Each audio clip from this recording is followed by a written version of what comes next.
before Tom starts timing me, I just want to acknowledge that we're going to be talking about domestic violence, and knowing that so many women are experience this. I just want to make sure that if anyone in the audience actually feels triggered by what I'm talking about, please let us know afterwards, and myself and a colleague from the Domestic Violence Crisis Service are happy to have a chat to you. You can start timing me now, Tom. Okay. I want you to imagine finding the courage and making a difficult decision to actually leave a violent relationship. And then finding that even though you're on a good wage in the ACT, you can't afford to pay your housing costs and you can't afford to pay your bills. Can you imagine having to decide whether it's better to stay and risk losing your home, stay not paying those bills, or whether it's actually better to go back to that violent partner because it seems like the best thing that you can do? And all this while you're actually looking after your kids. In the words of Rosie Batty, and I need to read this because I want to make sure I give her credit for her words, "I know what it's like to live with violence and to feel that there's no one there to help. I've lain awake at night worried about how I would pay the bills and the mortgage. I know the struggles of trying to keep a home and looking after a child that you're solely responsible for. I've fronted up to court alone because I didn't have the money to pay a lawyer, because I couldn't afford one, even though I had a full-time job and my own property. I know." This also happens in the ACT to a lot of women. So what are the statistics? We already know that 1 in 4 women experience through their partners or previous partners sexual violence, physical violence, emotional abuse. More than 50% of those say that they're caring for a child at the same time. And we know from the Domestic Violence Crisis Service that over 26,000 calls were received from families in the ACT last year about this issue. Now let me tell you a story about Anne. Anne is a mother of 3 who's lived in the Canberra area for 30 years now and has a good job, full-time work, and she works full-time in the government system. 7 years ago, Anne made the difficult decision that she was going to leave a violent relationship. She knew she had to find somewhere close to where her children's networks and her children's school were, and so she started looking around. But housing's so expensive in the ACT. She rang around looking for assistance and trying to find out what she could get, but she earned too much money in the ACT to access any support. She took the first house that she could get because she needed to. It was a private rental. She had to pay for the removal costs. She had to pay for the bond, 4 weeks bond. And then she also had to give up 75% of her income to pay the rental costs. What money was left over was used for food and for paying bills. At the same time, she was actually going through the courts representing herself because she couldn't afford to pay a lawyer. She was trying to get custody of her children. At the same time, she was paying off a debt that was accrued in her name by her ex-partner. He had multiple credit cards, mobile phone bills, and they were all in her name. But she made a choice. She decided it was better to actually pay those debts off because she didn't want to have to face him in that court and actually face him again. Luckily, she was able to make agreements with all those debt collectors. And I'm proud to say that Anne retained her credit history. She paid off all her bills in those 7 years it took her, and she never once missed a payment in 7 years. But, as she has said often to us, that came at a cost. Those sorts of bits of money could have done a lot for her and her family, her children. You know, medical, dental costs, housing costs, holidays.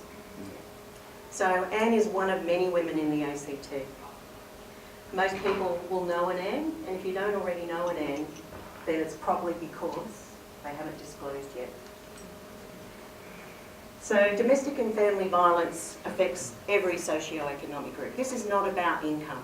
It happens to poor people, it happens to rich people, it happens to people from different backgrounds, ethnic backgrounds, different ages, different jobs. and are people in a range of relationships. You don't have to be in an intimate relationship. It can be past partners, it can be LGBTIQ relationships. In the ACT, we're actually lucky because the majority of women here can actually stay in their own homes after experiencing domestic violence. But many of them find themselves in the same position as Anne did. They find that after leaving that domestic violence relationship, they're surviving on one income.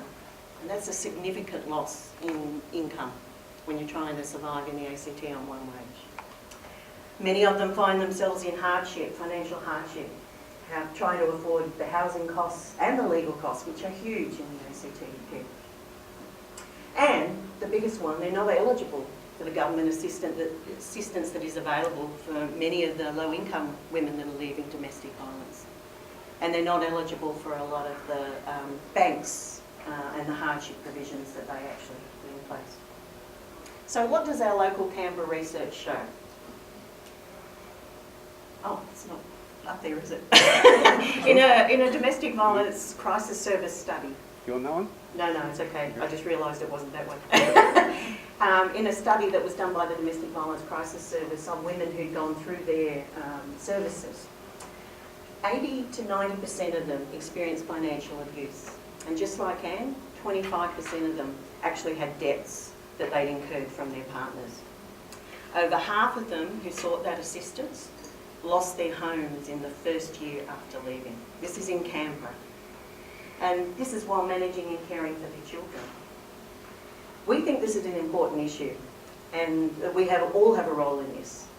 It's a very important issue. We're passionate about it, and we think that as a community we need to invest in responses and solutions for those who have made the bold decision to leave domestic violence and then found themselves needing a hand. This is why we're working with others to develop a local response. It's called Assistance Beyond Crisis. It's a microfinance facility that provides support to local women and their children and men who have escaped violence, but who find themselves with immediate financial needs at a point in time where they're not able to pay those back.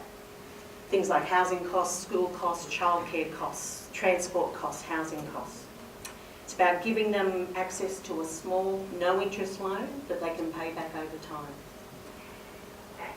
This is not about charity, it's a handout and it's a help to them at a point in time when they really find it difficult.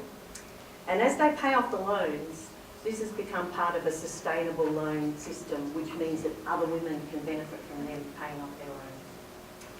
And importantly, the Assistance Beyond Crisis program actually provides them with financial support.